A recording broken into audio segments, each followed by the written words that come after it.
Bismillahirrahmanirrahim. Mes frères et mes sœurs, j'espère que vous allez bien. Là, on va parler sur les traitements, plus précisément les personnes qui ne font pas la prière. Vu que je reçois souvent des messages concernant des personnes qui souhaitent se soigner par la ruqya et ils ne font pas la prière, que ce soit des musulmans ou des non-musulmans, des chrétiens et autres. Dieu dit dans le Coran, et nous t'avons envoyé comme miséricorde pour l'univers. Et ce que vous allez voir, c'est une partie de cette miséricorde de Dieu. Vous le savez que Dieu est pour tout le monde, pas seulement pour ceux qui font la prière ou les invocations ou qui lisent le Coran ou bien qui font la prière. Et ça, c'est déjà mentionné dans le Coran. Dieu dit, « Et quand mes serviteurs t'interrogent sur moi, alors je suis tout proche.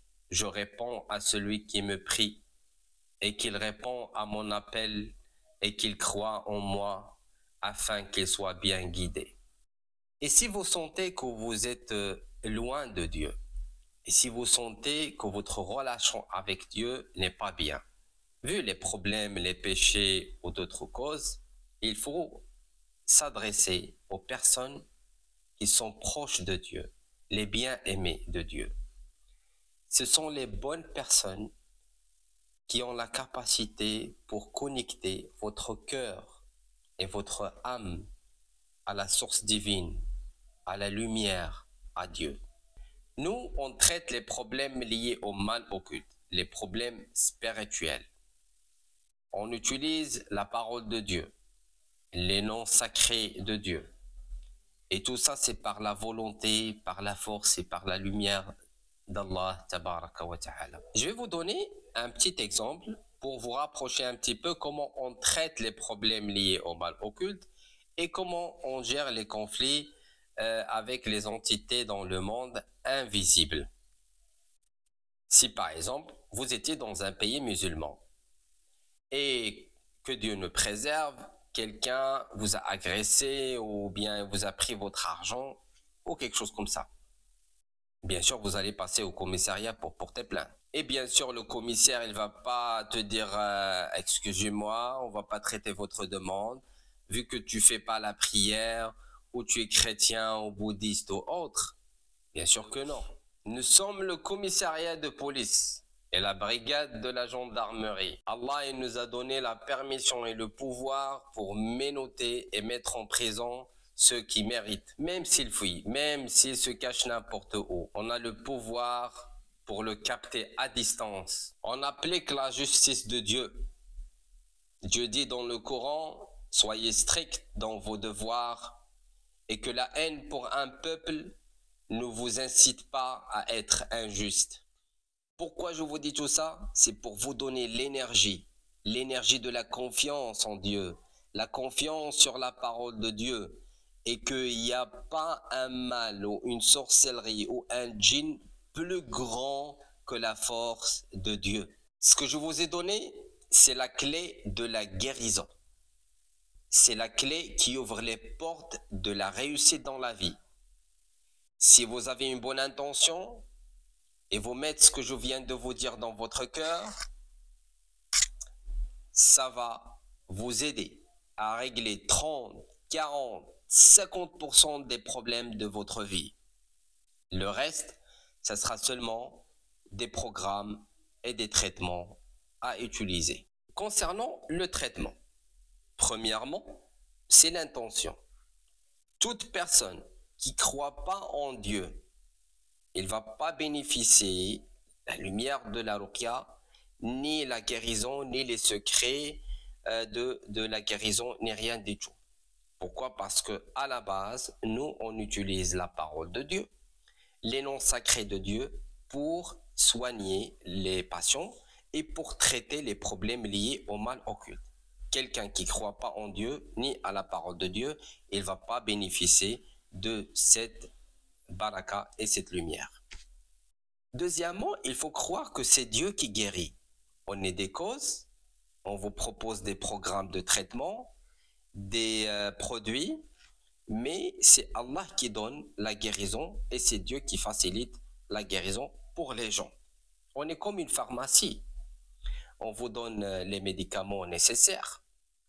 Deuxième élément, c'est le diagnostic. Il faut savoir que le traitement des maladies corporelles, c'est comme le traitement des maladies spirituelles. Pourquoi? Parce que l'être humain, il est composé de deux parties, la partie corporelle, la partie spirituelle. Et lorsque le corps est malade, qu'est-ce qu'on fait? On fait une consultation auprès d'un médecin spécialiste dans le domaine. Le médecin, il fait le diagnostic pour identifier le type de mal. Après, il vous donne une ordonnance avec le traitement, les médicaments à acheter, etc. Vous passez à la pharmacie pour acheter les médicaments et il vous donne, voilà, tu prends un médicament X 2 ou 3 fois par jour, médicament Y une seule fois. Il faut éviter de manger, par exemple, les légumes, la viande, etc. pendant la période de traitement. Et lorsque vous terminez la période, il faut revoir le médecin pour faire encore un diagnostic pour voir est-ce que vous êtes guéri ou bien il vous reste d'autres choses à traiter. C'est la même chose avec les problèmes liés au mal occulte, les problèmes spirituels. Lorsque quelqu'un est touché par une maladie spirituelle, blocage dans la vie, douleur, les cauchemars, etc. Tout d'abord, on fait le diagnostic pour identifier le type de mal, type de blocage. On a deux méthodes. Soit que vous écoutez une ruqya de diagnostic que j'ai sur ma chaîne YouTube et à travers les symptômes, on peut savoir qu'est-ce que vous avez. Ou bien vous contactez directement quelqu'un qui est spécialiste dans le domaine pour faire une séance de diagnostic. Après avoir identifié le type de mal, par exemple, possession, mauvais œil, jalousie, sorcellerie, quel type de sorcellerie, etc. Ou bien problème d'énergie, problème psychologique, waswas, angoisse, etc. On doit suivre le traitement adéquat. Bien sûr, le traitement, il contient des médicaments. Des médicaments à suivre, des plantes. Vu que c'est une maladie corporelle, on utilise des choses naturelles, des plantes, des huiles, le musc, etc., des audios à écouter, des séances de méditation, etc. Donc, c'est un programme de traitement à suivre pendant une période. Et bien sûr, dans cette période de traitement, on vous demande, voilà, les choses à faire et les choses à ne pas faire pour que les médicaments puissent donner l'effet et donner de bons résultats à la fin. Lorsque vous terminez la période de traitement, il faut faire encore, par exemple, une durée de traitement de 2 semaines.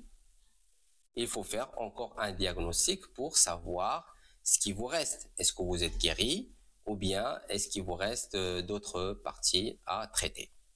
Et pourquoi je vous dis tout ça? C'est pour avoir une vision claire sur le traitement de mal occulte. Plus que vous compreniez les choses, plus que le traitement, ça devient plus facile pour vous. Vous savez comment faire le diagnostic, vous savez les traitements, voilà les choses à faire pour augmenter votre lumière et protection par exemple, les choses à ne pas faire qui renforcent le mal et qui affaiblit la protection et la lumière. Donc, vous pouvez faire le diagnostic et le suivi de votre cas vous-même.